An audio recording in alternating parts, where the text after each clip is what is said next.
Well, welcome to Don't Know Much About, where it all begins with a question. On today's episode, I sit down with Michael. His story is gripping, urgent, and quite frankly, one that must be told. Michael was born in the United States to a Coptic Christian family, but he struggled deeply with questions of identity and belonging. Feeling isolated, he found himself drawn to the pro-Palestinian anti-Zionist movement, where he remained for nearly 20 years. Over time, that involvement came at an immense personal cost. Michael describes reaching a point where he felt he had nearly sacrificed his humanity and arrived at what he calls a point of no return. After years of research, self-examination, and reflection, Michael ultimately left the anti-Israel movement. Today, he identifies as a proud Zionist, committed to confronting disinformation and advocating for the victims of a cause he once supported. Now, in our conversation, we explore how Michael came to embrace this anti-Israel cause, not only through what the movement appeared to offer, but through what he himself felt he may have lacked. This distinction matters as many young people who are drawn into this destructive hate movement are searching for something deeper, perhaps a sense of belonging, purpose, a collective story. We also discuss Michael's journey to Islam, what he learned along the way, and how those experiences shaped his world view. Michael has only recently stepped away from this anti-Israel cause, and his reflections are raw, honest, and often uncomfortable. My hope in sharing Michael's story is precisely that, to illuminate what is uncomfortable.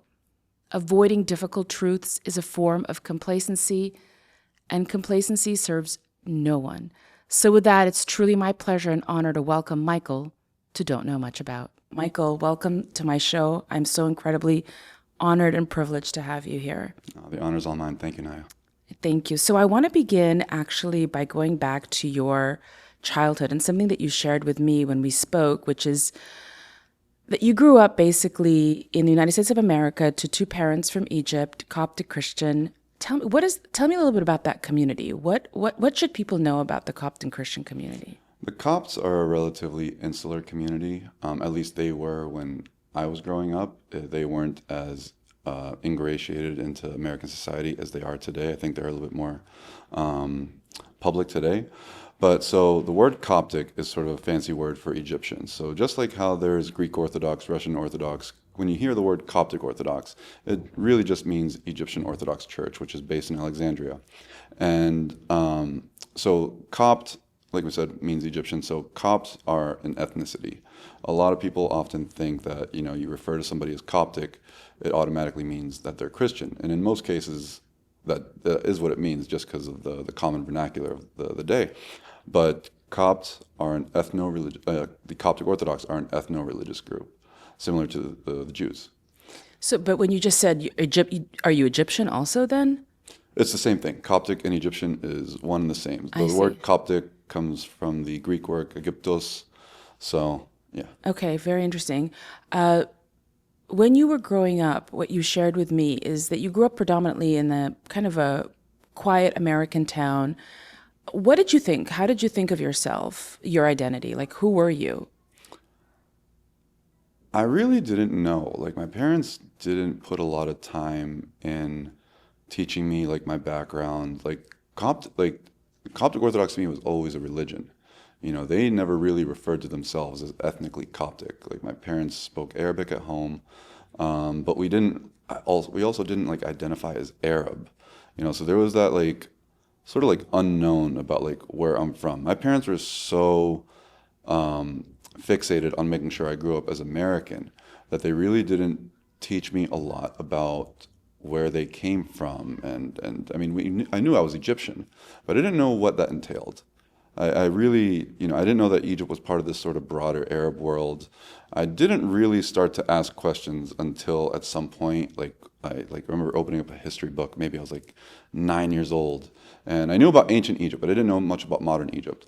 And then we got to the point where it started talking about like the Middle East wars, and like I found out like Egypt lost like 4 or 5 wars to Israel. And I remember I asked my dad, I was like, "Is this true?" And he's like, "Yeah, Habibi." And I was like, "Oh my God." Right. Also, something important, I think, for viewers and listeners is to know that the Coptic Christian community was severely persecuted in Egypt by the Muslim community. And are there any Coptic Christians? There's still a lot of Coptic Christians. The thing is, the government refuses to take like an official count, because if they took an official count, then they would be under pressure to sort of provide appropriate representation. The ballpark figure that most people will give you is 10%, and Egypt is I think has 115 million people. So there's about 15 million there, but according to the Coptic Church, it's really closer to between 12 and 15%. Right. Okay. That's interesting. Now, going back to yourself as a kid, something we talked offline about is that you pretty much thought of yourself as a white kid. How did you think of yourself as a white kid? If you're an Arab speaking Arabic at home, like how did you, why, how? Well, I never ever heard like the identity of me being Arab until after 9/11. That was the first time I ever heard like, oh, you're Arab, from like Americans, like other people, right? Okay. And so I thought I was white because at my young age, I thought race was really black and white. So when I would hear stuff like go back to Egypt, I never thought it was like racism. I thought it was just like a different form of like bullying or whatever, right? So I saw whites and blacks, and I felt like, okay, I think I look closer to white than I look to black, so I must be white. And like you didn't really like second guess it. It's not like I had this thought like consciously saying I am white. I just, I didn't realize how different I was until after 9/11. And it's funny now because I will look at like pictures of me in like 7th, 8th grade, and I'm like the only kid with a tan and a mustache. Yeah. And, It's right. Not very white. yeah. So, okay. So now take me to, you move with your family to Orange County, to California. Riverside. Oh, not to Orange County. No. Okay, to Riverside, California. And how do you become involved in, I mean, I'm skipping a lot of your life, I'm sure, but how do you become involved in this movement that's anti-Zionist, pro-Palestinian, anti-Israel? Like, how does that happen? Right. So we moved to Riverside, and I moved late in high school. It was during my junior year. Okay. And so I didn't really have much of a high school experience here. It was just sort of like waiting for the clock to run out on my high school experience. But then I went to Fullerton College. And before that, my parents owned a business in Orange County. And so in Orange County, it has a huge Arab and Muslim population. So through certain businesses like wholesalers and stuff like that, we would meet more and more Arabs. And then I would start to meet Arabs my age, which was so different from what it was in Massachusetts. All my friends in Massachusetts were either white, Puerto Rican, or Cambodian. But here in Orange County, I actually started to meet a lot of Arabs. And, at first it wasn't like, I am meeting these people and I'm going to ingratiate myself into the Palestinian, the anti-Zionism cause. At first, it was just, these people have like almost exactly the same immigrant experience as me. They've all been called terrorists at one point in their lives. They speak similarly enough to me because the dialects are different. We eat the same food. Our parents listen to the same music. They grew up on the same actors. So that felt so familiar to me, which was the first time in my life where there was that sort of cultural familiarity. And that's how it all started. And then really, like, I met them right around the semester was going to begin. And then I was like, okay, I'm going to go to the same school as them. Why not? These are my friends, and, I want to hang out with my friends more. And so I'm going to go to the same school with them. That's sort of where you got more involved. Now, when you say school, you mean college campus. On campus. Okay. Prior to that, you are hearing things from them, especially the Palestinians, about their story, their narrative. And I didn't have really a lot to, I didn't have like a counter narrative to that to hear. So I sort of just took in what they said at face value. So it was always the Jews came and they kicked us out of our homes and they stole our land and stuff like that. And let me pause you for a second. You said the Jews. Yeah. A lot of times they say Zionists. Did they say Jews to you? They said the Jews. Okay, so that's something, let's put a pin on that for just a second. That's really important. But just, again, I want to slow us down. So you go to college And what draws you, it's not really to the Palestinian cause, but you have people your age who are speaking similar language, dialect, similar food, have a similar immigrant experience, and you have the sense of belonging that you probably didn't have growing up in Massachusetts, right? Correct. Okay, and so then you hear these narratives that are some pro-Palestinian about that the Jews came and kicked us out. And please, yes, continue. Of course, they also would sort of expound on that and they would say, oh, we welcomed them into our homes and they turned on us, they kicked us out of our homes, things like that.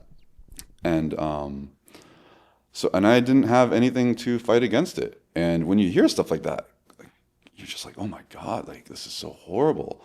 And so it hurts you because you see yourself in them. Again, you speak the same language. Your religion might be different, but there were some Arab Christians among us right, too. Of It course. wasn't, all Muslim. But you feel like, in a way, it almost happened to you. You think, oh, well, Egypt and the Palestinian territories is not that far apart. Like it could have easily happened to me. Mm-hmm. And so there is sort of this fixation on suffering. There's almost like a glorification of it. Like it's what makes you righteous. Mm-hmm. And there was never this moment where I was like, I am going to take up this cause. It just in a way, it's it was just this natural progression. And I was doing it naturally. And that's the first time in my life where I really was very, very active, started fighting an information war, started trying to persuade people to share my opinion, particularly with non-Arabs and non-Muslims. I mean, it was something I talked about all the time. To fellow college students and online? Definitely fellow college students. This was around the time where social media was still in its infancy. Okay. Facebook was not what it was today, which is Meta. There was no Instagram. So you did have limited avenues to do this. But yeah, oh, absolutely. Absolutely. So you became an activist. Mm-hmm. You really did. Yeah. Tell me about the language. I think it's really important, that language between Zionist and Jew, because I have a hunch that when they speak to the West, they say Zionist, but when they speak amongst each other, they use the word Yehud or Jew. What is your sense of that? It's mostly they say the Jews. There were moments where, one would say the Jews, or most of them would say the Jews, and then another one would be like, no, not the Jews, the Zionists. Jews are, the real Jews are not Zionists. Right. So, and then of course they would always sort of point to Nutra Karta or some sort of fringe Jewish group that they tokenize to, say this is who the real Jews are. Mm-hmm. Interesting. And so you're part of this movement, you're an activist. Do you start asking questions? I mean, I'm just curious. I mean, you shared with me what I would love for you to share with the audience. You said that there was a male who was older than you. Mm-hmm. He was in his late 20s, and you had asked him a series of questions. Yeah, this was actually before even the activism. This was sort of when I was just meeting Arabs and Muslims. So I was at a hookah bar, and this was actually in Riverside. I was at a hookah bar, and this older gentleman, he was Palestinian. We were just sort of talking, and this is sort of where I'm, being a very, very active listener, but I'm very naive. So I started asking questions. I was like, oh, well, at the end we want a two-state solution, right? And he said, absolutely not. One Palestinian state, Arab, the settlers, they have to go. So that means if you weren't let's say from an ancient Jewish community. Right, you have to go. Yeah, you have to go. And so I was like, oh, because I thought, two-state solution, that would be the best outcome. And then I said, okay, but violence against innocent Israelis, Israeli civilians, that's wrong, right? And he's like, there's no such thing as an innocent Israeli. There's no such thing as an innocent civilian. There's no such thing as an Israeli civilian, because all the Israelis, they serve in the IDF, so they're either going to be soldiers, active soldiers, or they once were soldiers. And so I'm sort of desperate for a moderate answer, because this is I thought what you see on TV isn't real. The extremism that you see in the Muslim world on TV, that's not really who they are. This must be a very fringe minority. And so I went with a question that I thought for sure would have given me a moderate answer, and I asked him, but suicide bombing is obviously wrong. I mean, the way I even framed the question is like I'm begging to hear, something nice, something not crazy. And he said, Habibi, this is all we have. Suicide bombing. It's just a tragedy, really, for them. It's just such a tragedy, a devaluation of their own existence. Yeah, and so, but you still continued with this cause. Yes, because you sort of convince yourself that they don't mean it. They'll, they're saying things out of anger, or they'll evolve, or you could help them evolve. It's very similar to what you see today when you see sort of like Gays for Gaza, or Jewish Voice for Peace. Right. You really, it's funny. There's that phrase that's often repeated, that you don't have to be Muslim to care about Palestine. You just have to be human. Mm-hmm. And it's like, yeah, you don't have to be Muslim, but you do have to ignore extremism. That is part and parcel of being in that movement, is you have to actively ignore extremism. I just got a message a couple days ago from somebody who said, we should have let ISIS behead you in Libya. Because in Libya back in 2013, I think it was, they beheaded like 21 Yes. Christians. And I get messages like that all the time. I've had people threaten my dogs. I've had somebody put the red triangle above my head. Oh my God. And I used to share a space with those people. That's the thing, is you think, why? I shared a space with these people at one point. Wow. Really, you're very, I didn't know this you're even like, you're a very courageous person to do this. So I'm just very grateful for your voice. I want to ask you a few more questions, obviously. One is, what would you tell Jewish students, and any student really for that matter, who has that kind of naivete, I think, about this cause and thinks, look, free Palestine, from the river to the sea, Palestine will be free, globalize the Intifada.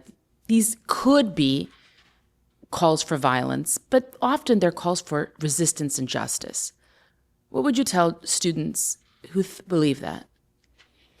I would say that the pro-Palestine movement is the only movement on earth that's where its goal is to wipe out another UN member state.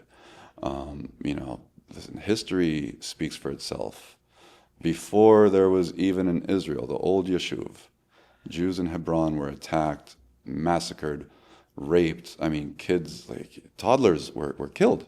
Mm-hmm. And this is a recurring story throughout history. I mean, even when there wasn't in Israel, the Jews were oppressed in Tiberias and Safed and elsewhere throughout the Arab and Muslim world. That's right. So I really struggle.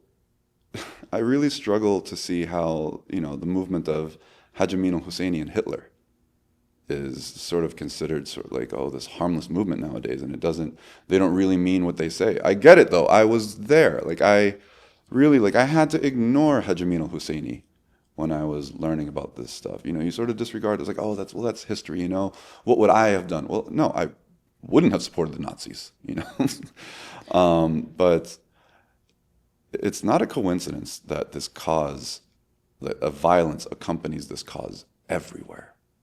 Everywhere. Right. So the reason I'm asking about those specific slogans is because a lot of people have been fooled to think that these are calls for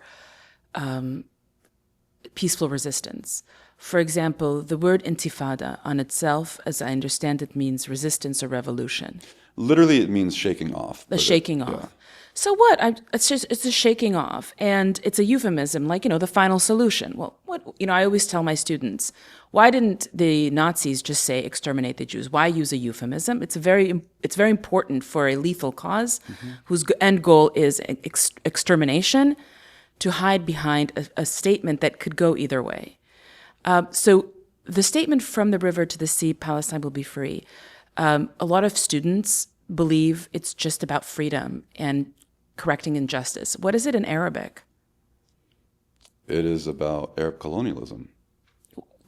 What does it say? What does it actually say in Arabic? There's two versions. There is min maya lil maya, Palestine Arabiya. So from water to water, Palestine will be Arab.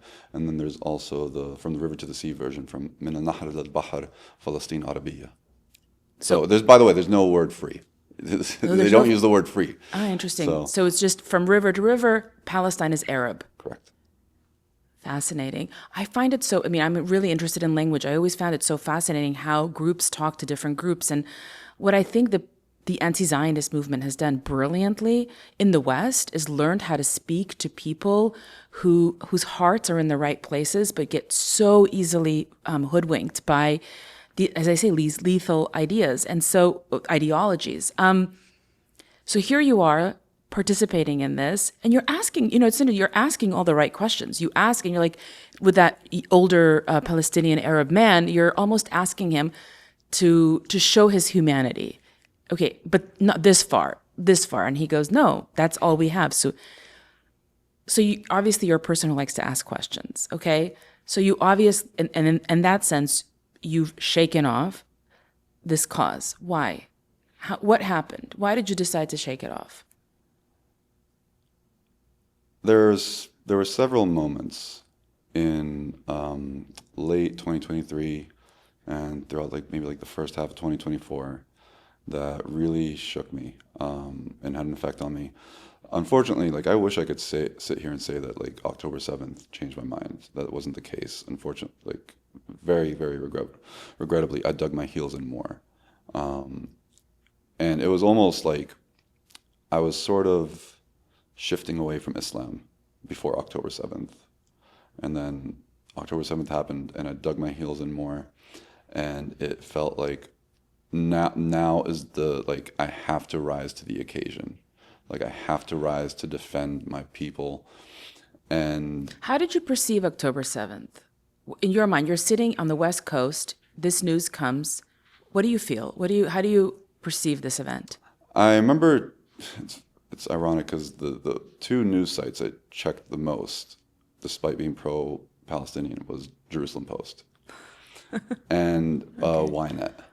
Wow. Okay. Yeah. Interesting. And I remember checking the news right before I went to sleep, and it was at night, and I saw something was going on, but I didn't think anything big would happen because these things are never really big. There's usually some small level attack, and so I went to sleep. But then I woke up, and my phone would not stop with the messages. So I had a couple WhatsApp groups between me and my friends. And so then I go to Instagram and I'm seeing these images and I'm at first I find it hard to believe it's real. And because I know they lie so much, I've seen so much of their propaganda. The Israelis. No, the Palestinians. What I mean is pro-Palestinian propaganda. Even when I was in it, I was you knew it. Even though while you were part of it, you knew that a lot of it was... Of course. There's always some sort of edited footage where they omit the beginning of something. There was this video of I think maybe... I don't know if it was an IDF soldier or an Israeli policeman, but there was just a video of him kicking a Palestinian woman. Yeah. And, I was probably more to the story, and it turns out she tried to stab him. And then I saw the full video. So, but I knew that they lied. I knew that they edited footage to present a different. So I'm seeing the images from October 7th on Instagram, and it's I'm is this because everybody is sharing it. Mm-hmm. Everybody is sharing, and I was oh, this is really going on. This is actually much, much bigger than I thought it was. And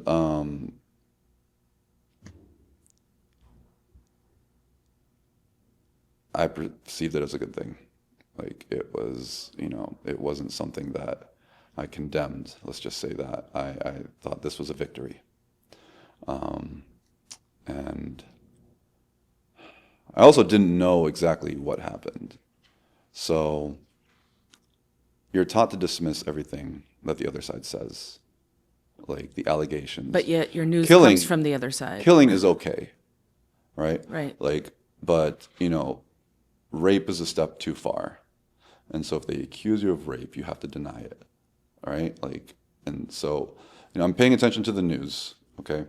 And what I'm seeing on Instagram matches what the news is saying. So, the killing is okay.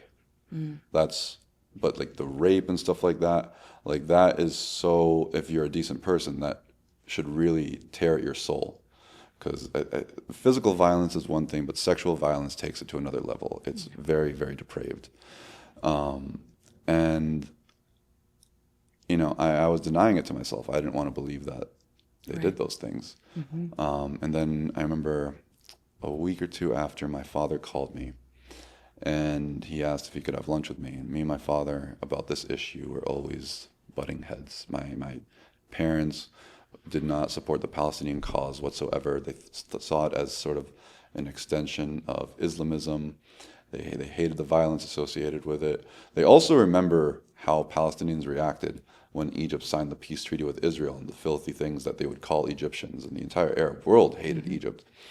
But so I did meet up with him, and he just sat me down and he said, listen, I talked to your mom, and my parents are no longer together, but she's been telling me about the things that you're saying online and this and that, and I just want you to hear it from me that what Hamas did to Israelis is exactly what ISIS did to people in Iraq and Syria. They raped, they murdered, they kidnapped, they burned people alive.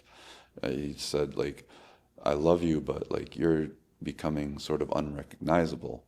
I'm afraid of losing you to this cause. Like, this isn't, I didn't raise you like this. And me and my father have never had like the best relationship, like overall. Like, it's great now, but like, it was, we did have a strained relationship through my childhood and early adulthood and so on and so forth. So it, like, that sat with me pretty heavy because he was probably, nervous about telling me it because he knew how much of a committed ideologue I was. And but I don't know if I can say I appreciated it or I respected it, but like, I absorbed it. You absorbed. There was something about that Yeah, meeting with your father where he sat you down. I absorbed it. Yeah. And then a couple weeks later, where it was sort of towards the end of October, I'm out with my friends in San Diego, my then girlfriend, and our friends, and we're going bar hopping. So we're just walking the streets of San Diego. I approach a red light, and while I'm waiting for the light to turn green, there is something in front of me. It's some sort of like electricity box or whatever, a little structure, and on it there are posters of the hostages. And I remember just staring at those posters of the hostages, and all I could think about in my head was that remember the videos. I can't remember whether they're from New York or Toronto, but there were people defacing the hostages. Yeah. People defacing the hostages. And I The remember, flyers. Yeah, yeah. The posters of the hostages, rather. And I remember just saying to myself, and it felt like the blood evaporated from my veins. Like, it was the closest I've ever had to an out-of-body experience. I remember I said to myself, you might be a really awful person, but you're not so awful that you would do something like that. To this day, the defacing of the posters of the hostages, it stands out as one of the most cruel things from the last however many years, 2 years, something months. It still stands out to me as unspeakably cruel. Yeah. I had a very similar experience. I was in New York, and New York is the city where you walk, so you see things. And of course, the hostage posters were everywhere. And one day I was walking, and I had to like do a second take. I was like, "What?" And there was a picture of a baby, probably maybe even the Biba's baby, and instead of it saying hostage, it said colonizer. And I'm like, that baby is a colonizer, you know? When it stares at you in the face the way it stared at me that moment, it's like theoretically, you've studied anti-Jewish movements, you've understood, but when it operationalizes in real life and you see it, what was that? That was demonization. That was, we no longer see this person as a human. This child is no longer human. This child is evil. This child is satanic. Today's language is colonizer. And so that's why we have to justify murdering these little children. So yeah, I had a very similar, but so for you, it was that you're like, look, I'm part of this cause, but I can't justify ripping, defacing these hostage posters. And then what happens for you? I mean, I can't remember how long that moment lasted. It was probably like, 10, 15, 20 seconds until the light turned green. And then I just sort of went on with the night. It was Halloween weekend. I was probably trying to get drunk and, but then as time went by, I couldn't help but notice things. So my friends were huge fans of Andrew Tate. Huge fans of Andrew Tate. Especially because Your friends being like, can you qualify friends? Are you talking about the friends that are part of this movement? my Arab Muslim friends, Your my Arab Arab Muslim and Muslim friends, are yeah, huge fans of Andrew Tate. yes, they were. Okay. And I was sort of like the black sheep in this because like I watched videos of this dude literally admit that he, does the lover boy method to try to traffic women. So I'm like, this dude's a piece of crap. Oh yeah. But he converted to Islam, so all is forgiven, right? Like that was their mentality. It's like, oh, we can't judge him. He's a new person, all this stuff. But I despised him. I despised him, and I despised Candace Owens from very early on. I couldn't stand. I've always thought she was so disingenuous. I'll never call her stupid. She's actually really smart. I prefer calling her evil. Evil. Absolutely evil. But when they started supporting the Palestinian cause, and with Andrew Tate, it was more like I could see it more because he did convert to Islam. So it was sort of like, of course he's going to do that, right? Because he can't risk his Muslim audience after he converted to Islam to support Israel. So that one didn't like catch me off guard too much. But the Candace Owen one, like that, sort of like caught me off guard. And I always thought they were grifters. I always thought they were terrible people. But then I noticed that the way my Muslim friends, my Arab and Muslim friends, would sort of justify their enthusiasm and admiration for Andrew Tate, despite the victims that he left behind, was actually almost verbatim how I would defend the Palestinian cause. In the same way that they cared more about a Muslim sex trafficker rather than his non-Muslim victims, I cared more about this bloodthirsty Palestinian cause rather than the victims of this Palestinian cause. Mm-hmm. And when I had that, when I had that realization, it was like, you ever done something where you feel like, oh my God, I need to take a shower, like I've like sort of like defiled, like I feel dirty as a human being. That's exactly how I felt. Like it bothered me so much. And this was already sort of, as I was pulling away from Islam for other reasons, which Andrew Tate played a huge reason in that, by the way. I want to talk about Islam and your conversions, but continue, yes. And so, gradually, I was withdrawing myself. I wasn't talking to my friends as much. And then I remember April 2024, where Iran, the IRGC, I hate using the word Iran, the IRGC launched a reprisal attack against Israel where they sent over hundreds of missiles and drones. And this was in response to some sort of Israeli attack on like a building adjacent to their consulate or something in Damascus. And I remember how they reacted, the pro-Palestinian movement reacted to the IRGC attack, and they were all in support of it. They loved it. Like but they were really mad at Jordan and Saudi Arabia for helping strike down the missiles. And they're like, oh, they're kuffar, they're agents of Israel, they're this, they're that. And in my head, first off, I hate the IRGC.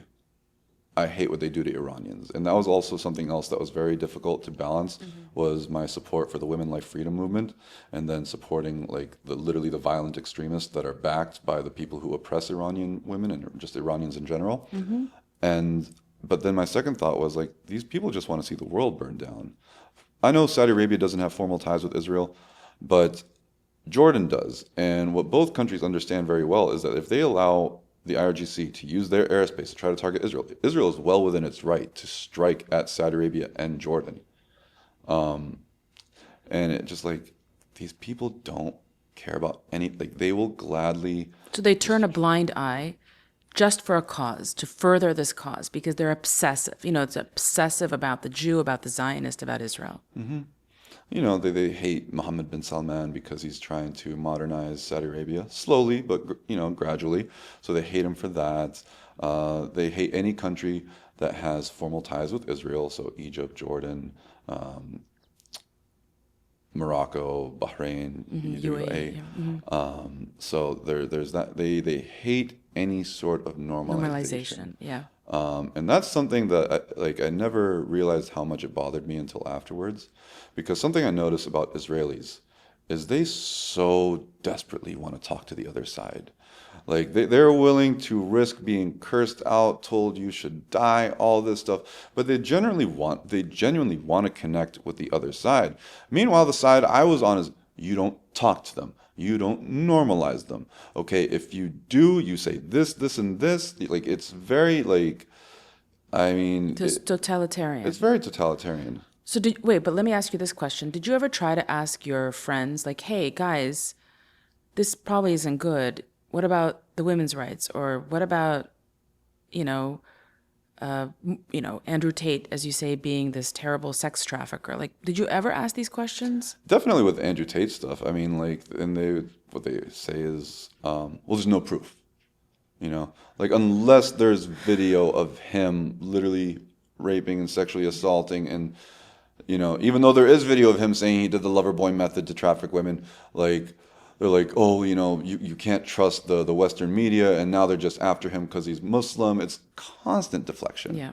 Constant deflection. And then with the women's rights stuff, like I remember one of my friends, this was shortly after the Mahsa Amini protests took off in Iran, he referred to Mahsa Amini as a fat whore. Like that's how, like he said, all this fuss over a fat whore.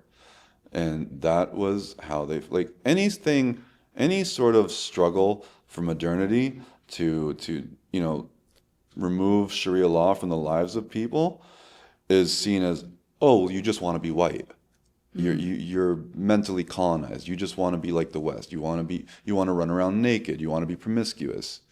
It's never about, no, I just want personal freedom. I want to be able to make my own decisions without having a theocracy or a sheikh like control my life.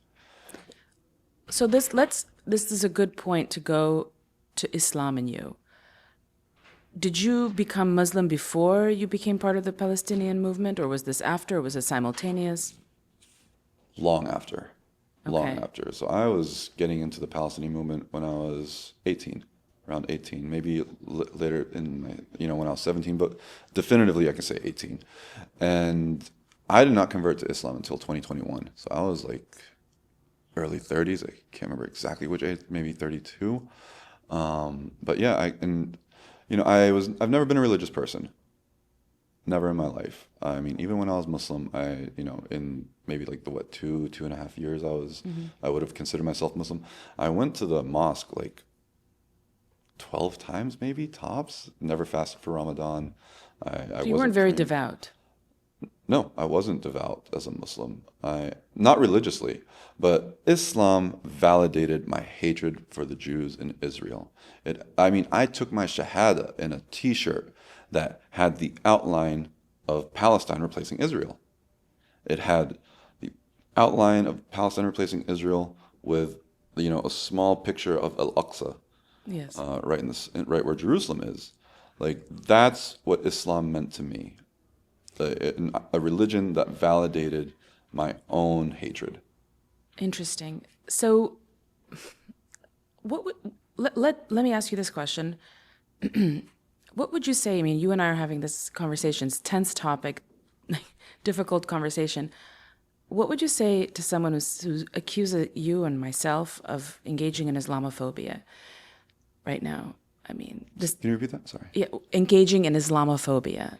Would you say, because you said, look, I wasn't a devout Muslim ever, but for me, Islam was a way to validate the cause of hating Israel and the Jew. And so if I'm listening to you, I'm thinking, does Islam have an anti-Semitism problem? And then I hear a rebuttal, or I hear a criticism to you and I. Well, you and I right now are engaging in Islamophobia. So are we engaged? What are your thoughts about this? If you hate someone for no other reason than they are Muslim, like that's it. Like they look outwardly Muslim, and you just hate them just because they look Muslim. That's Islamophobia. But I am giving an honest assessment of Islam and its relationship with Jewish people. Islam is actually the only religion. I actually don't. Sometimes I hate referring to it as a religion. It's more like a system. I think you can compare it better to communism, as far as like systems go. Islam is the only religion in the world that predicts that their followers in the future will commit a genocide against the followers of another religion. So in Sahih Bukhari, which is an authentic hadith in the book of Bukhari, the Sunnah, the hadiths, they are the secondary text of Islam. This is where Islamic law is really discussed. It's laid out, right, how you pray and everything. So anybody who tells you that the hadith don't matter doesn't know what he's talking about. right. So I just want to slow that. This is very important from my own study. Quran, of course, is the primary text, and for I understand, the hadith is the equivalent, in many ways, like the Talmudic explanations. Definitely not the Talmud, No. because it's not a series of debates between rabbis. There's no debate, right? No, there's no debates. For sort of like debates, you would get into the jurists like Ibn Kathir, Tamiya, people like that. Okay. But that isn't as heavily relied upon as the hadith. I see. But so, like I was saying, in the hadith, in Sahih Bukhari, there is a verse that says, the final hour will not come until the Muslims kill the Jews, and the Jews will hide behind the rocks and the trees, and the rocks and the trees will cry out, Muslim, servant of Allah, there is a Jew behind me, come kill him, except for the gharqa tree, because that is the tree of the Jews.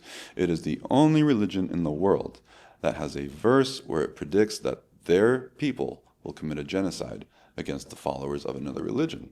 It's the This other religion being Judaism. Correct. I mean, they singled them out by name. The Jews. And it doesn't say some of the wicked Jews or this or that. No, it is the Jews. So how does one move past that and beyond? I mean, the reason I'm asking is, let's not shy away from the fact that Christianity had a bloody history of crusades as well. So one could also argue and say, look, Christianity is anti-Jewish as well. What would you say? To the point that Christianity is anti-Jewish? Yes. Christianity does have a long history of anti-Semitism, and you see that rear its ugly head today.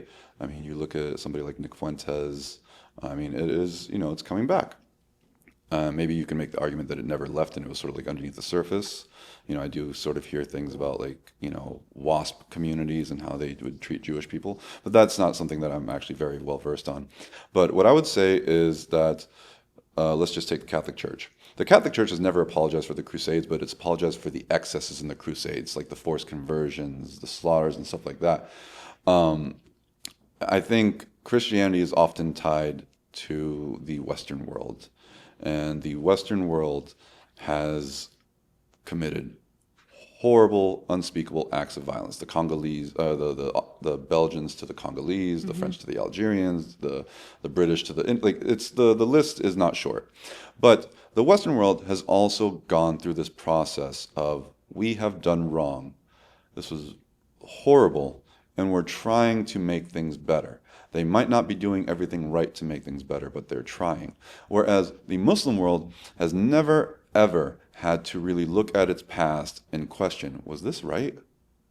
Were sex slaves okay? Like, was that something we should have done?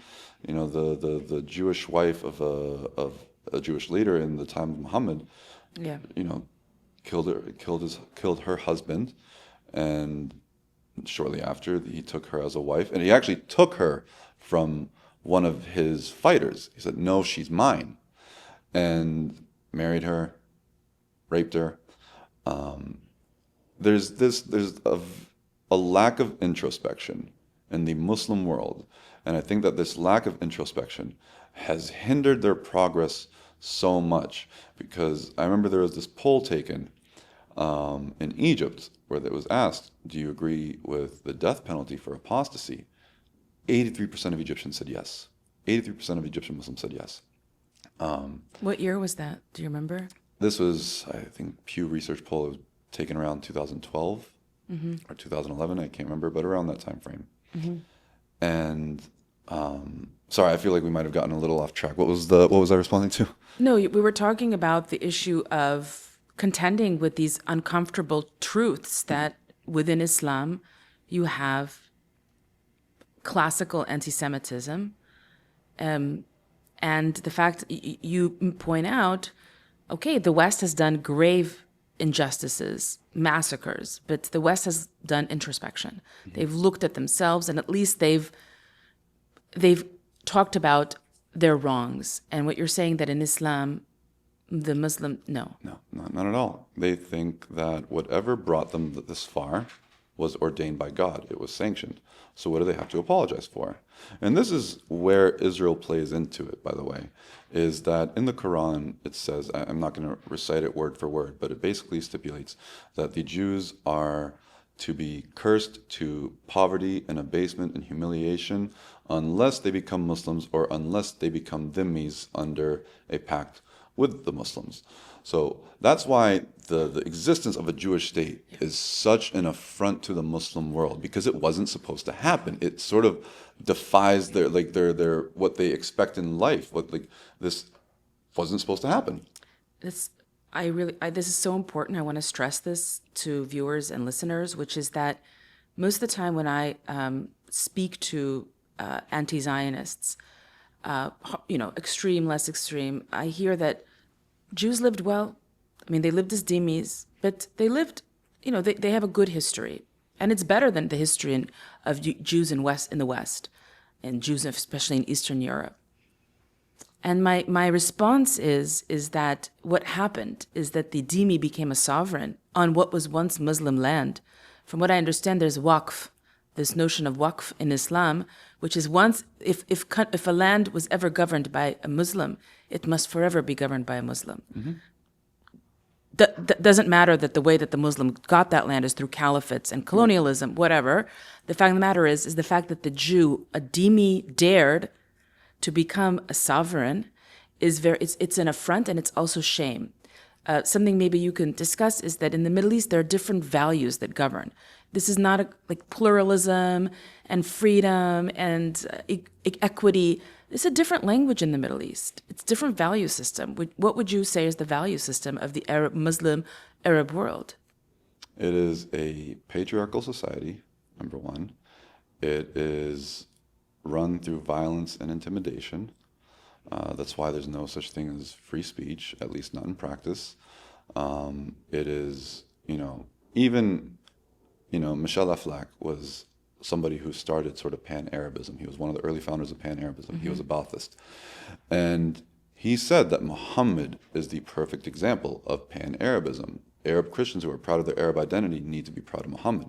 So even if you want to say there's Arab Christians and they're proud Arab, this all stems from Islam. You could argue that the first four caliphates was Arab expansion. It wasn't just Islam. It was the expansion of the Arabic language, Arab imperialism.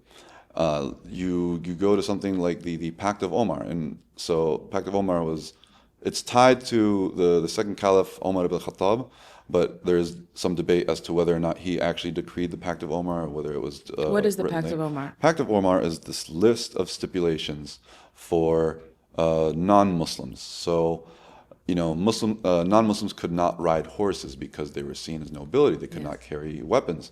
They could not read the Quran.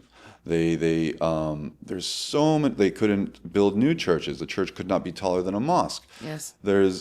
They would have to wear a certain insignia to identify themselves. So the yellow star that Jews wore in Germany, that has its roots in the Abbasid Caliphate in Iraq.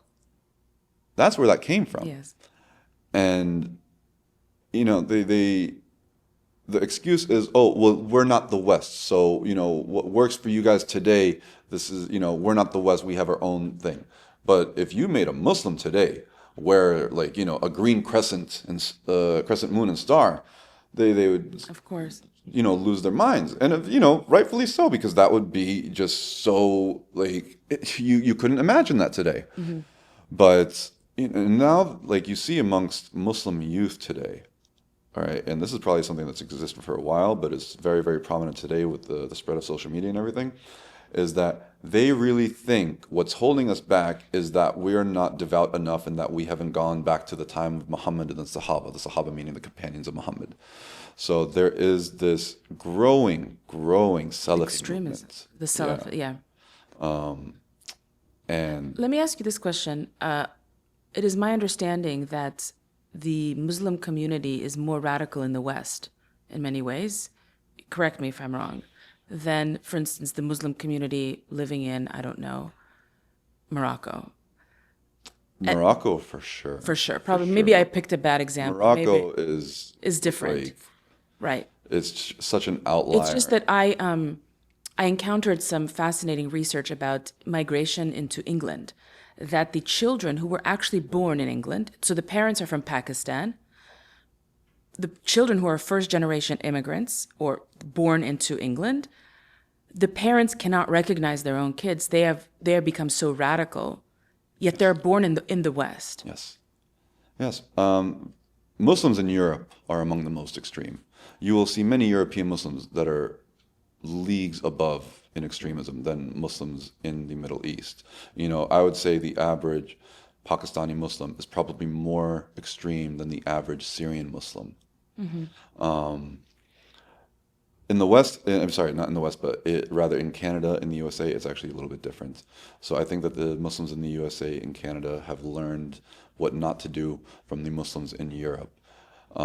Muslims in America appear to be more liberal. That's how they appear. Like some of them go as far as to support LGBT rights. They'll support all these sort of like progressive social causes. But when you bring up Israel, it changes. It's completely different. Janan Matari, she's a educator and now she's an author. She wrote a children's book called Jiddo's Garden. She is one of the most vile people I've ever come across. She was one of the people that she has posts saying that Israel and Israeli society cannot exist. She blamed the Bibas family for their own kidnapping. She celebrated October 7th. Like she has a video, like a Hamas propaganda video on October 7th where she's saying, you call our heroes terrorists and this and that. And I actually worked to get a couple of her events canceled. One here in Los Angeles, Chevalier Bookstore. Nice. And then there was another event that she had planned somewhere in New Jersey. And I worked with people over there to try to get it canceled. So, and it did get canceled. So nice. But now, she's like, I didn't realize how many bookstores we have in this country that like are okay with her message because she's, oppressed, represents the oppressed. She's being represented. She's being allowed. And this is what's crazy is she literally blamed the Bibas children for the Bibas family for their own kidnapping. And she's talking to kids. These events are being presented as family friendly. Right. Okay. And she even said something along the line. This is how she denied the rapes against Israeli women. She said, there's no way that Israeli women are being raped because I don't see any half resistance, half colonizer babies. Wow. That's just, wow. Half resistance, half colonizer babies. Wow.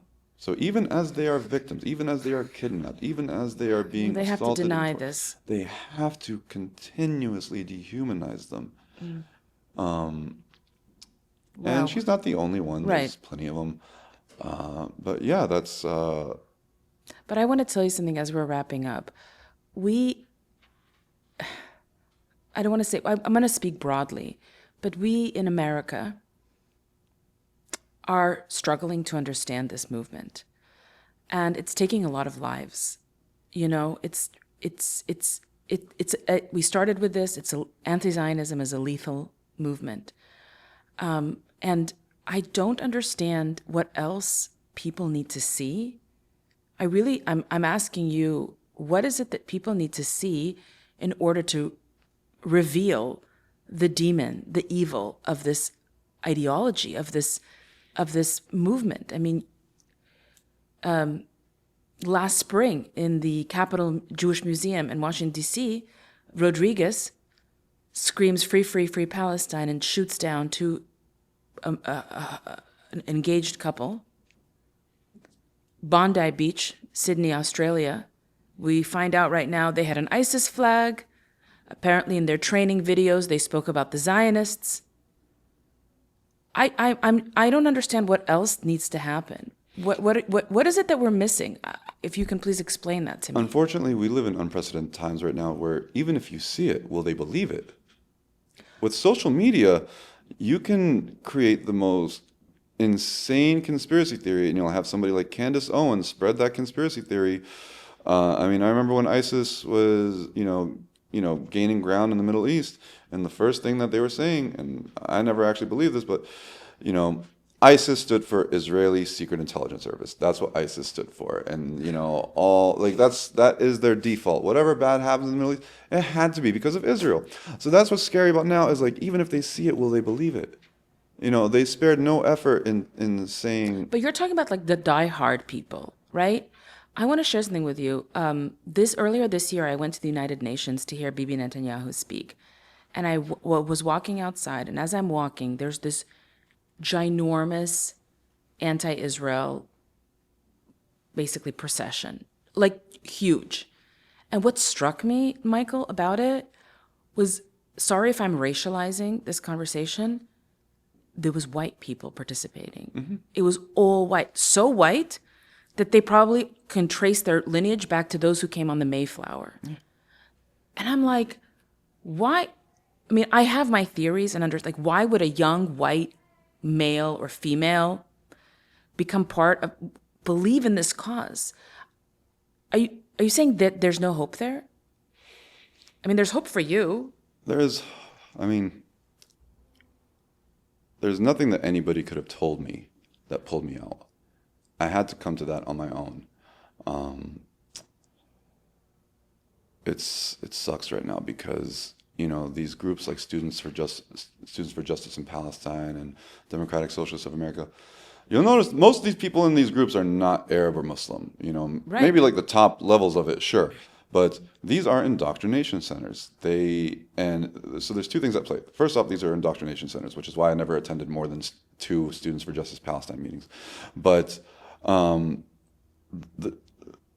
Western world, the guilt-ridden progressives are dumping their guilty conscience on Israel and the Jewish people.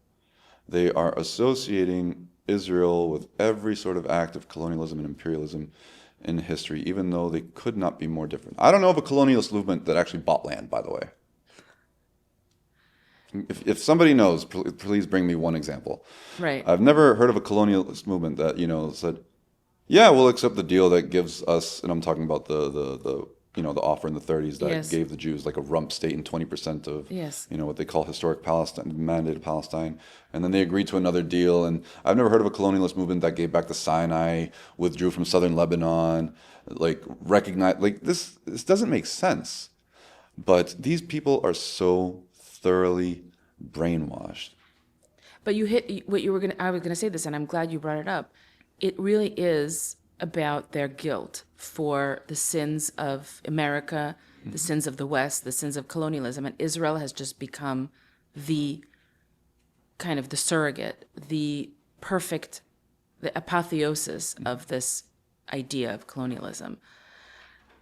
Look, I think it's going to take a lot of time. And you know what else I think it's going to have to take is actually, my love language is education. So I'm in the space of education. I think that our curriculum, forget Israel, the way that we're teaching America is a big problem, right? When you're teaching America as guilty of colonialism, you're priming them to basically come and be at the helm of these anti-Israel movements. Mm-hmm. So they go together, of course. So in many ways, I think at this point, my recommendation would be preventative care. Yes. Yes. And it's ironic because the West is expected sort of beat itself over the head for its past. And I'm not saying that introspection is wrong. I think it's a great thing that we do that in the West. But the Arab and Muslim world is not dumping its guilty conscience on anybody because they don't have a guilty conscience about that. They're quite proud of what it took for them to be in this position today. They are quite proud of what it took to spread Islam. And the left, the progressives, there's not the slightest inclination for them to ask of the Muslim world what they ask of the West. And this is why, if they ever succeed, the leftists will be the first ones to be slaughtered. And that happened, by the way, in the Iranian Revolution. Happened everywhere. Happened in Egypt, happened in Syria. I mean, Egypt and Syria were client states of the Soviet Union, yet they were slaughtering communists. Yep. Yeah. All right, so I'm incredibly grateful to you that you joined Don't Know Much About to talk about your personal story, but also shed light on these really important histories. How do people find you? Do you want? Do Of you have? course, of Yes. So course. tell us. Give So us. you can find me under Michael Gamal on YouTube. You have your own show. Yeah, it's the Coptic Cave podcast, but you got to search Michael Gamal on YouTube. Okay. I have some pretty great guests on. Also, this is where I do most of my content is Instagram, Coptic Apara 0548. And then I have a TikTok handle along the You have a same. TikTok handle I too. do. Yeah, I have a Coptic Apara TikTok handle. I can't remember like exactly how it's spelled right now. I know it has like a space in the middle, Okay. Well, but we'll put I'm that in the definitely most description. active on Instagram. Instagram. Yeah. Thank you so much for tuning in onto this very special episode. I hope you learned quite a lot. I know I did. Please subscribe, like, share, comment, and spread widely. We must continue to spread truth and light into this world. Until next time, well, you'll find me on Don't Know Much About.